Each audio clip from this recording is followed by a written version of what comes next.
This week's Semper Fortis Jiu Jitsu question comes to us from one of our viewers who on one of our latest videos asked, if you're an MMA fighter, should you train Gi in no Gi in Brazilian Jiu Jitsu, or should you only train no Gi?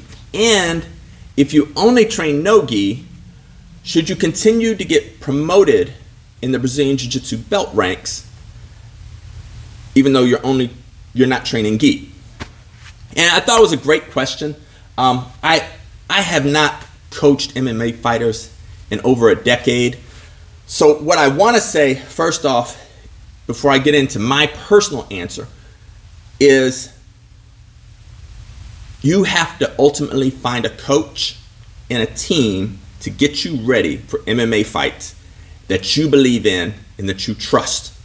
And you should not be listening to the coach but saying, oh, but coach, this YouTube guy says I should do this. It's like, no, you should go with that coach's training plan. But ultimately, you're the person in the cage that's going to take the punches, you're going to take the kicks, you're going to take the chokes, the joint locks, and you've got to make the best decision for you. But since the question was to me, what I would say, and this is based on me as a Brazilian Jiu-Jitsu instructor. For me, I believe that you should train both Gi and no Gi. And I would not promote anybody who only trained no Gi. Now I understand there's other people that do, and I'm not saying they're wrong. I'm just saying that's them, and this is what I do. If you're my student, you're getting ready for you're going on your MMA career, and you only do no Gi, then you just won't promote in belts. And that's how I am. So understand that. And like I said, I haven't trained MMA fighters in over a decade. But when I did, what I would do is my fighters would train Gi and no Gi. They would take wrestling classes. They would take striking classes, whether it was Muay Thai or boxing.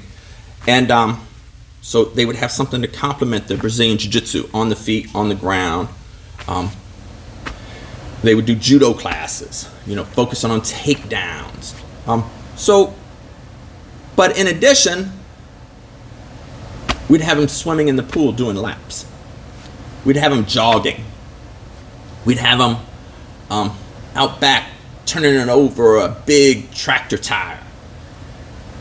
And then hitting it with a sledgehammer. Tremendous workout. Have them doing yoga for flexibility. However, I knew that they weren't going to be running in the cage on MMA fights. They weren't going to be swimming in the cage. They weren't going to be doing any yoga in the cage. And they definitely weren't going to be turning over a big tractor tire. However, it was all things that built their conditioning, built their strength, flexibility, and our team felt was preparing them best for success in the cage as an MMA fighter. That was our philosophy. So realize that everything that you do in training isn't going to be exactly the way it is in the cage, because there is a school of thought out there that's like, well, you're not going to have a Gi in the cage, so why train with the Gi? You're either going to learn Brazilian Jiu-Jitsu or you're going to learn whatever your ground art is. Maybe it's wrestling, maybe it's catch wrestling, lucha libre, 10th planet jiu-jitsu, whatever your ground game is, you're going to do that system and you'll progress in it. But for me, I would not promote somebody that does not train in the Gi, because my philosophy is the belt, a jiu-jitsu belt, is only to hold your Gi together. That's all it does. So if you're only wearing shorts and a rash guard, what do you need a belt for? I know there's systems that only do no Gi, and they give out, they award their belts. It's on them. I don't understand what you need a belt for if you don't have a Gi. That's just me. And I look at, say, wrestlers.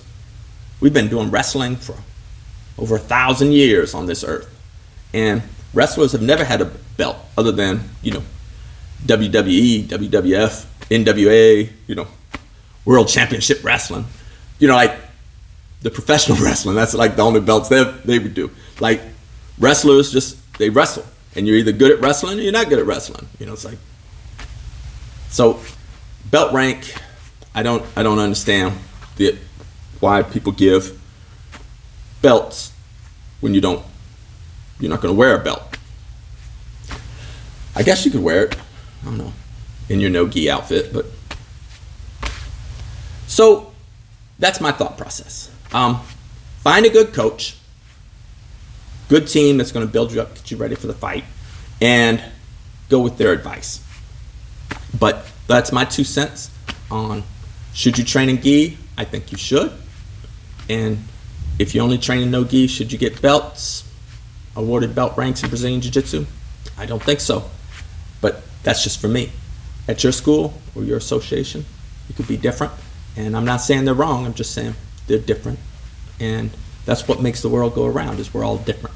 So thank you for the comments and the questions. And any comments below from people on whether, especially if you fought MMA, your thoughts on it. And I would appreciate it. And till next week, ciao.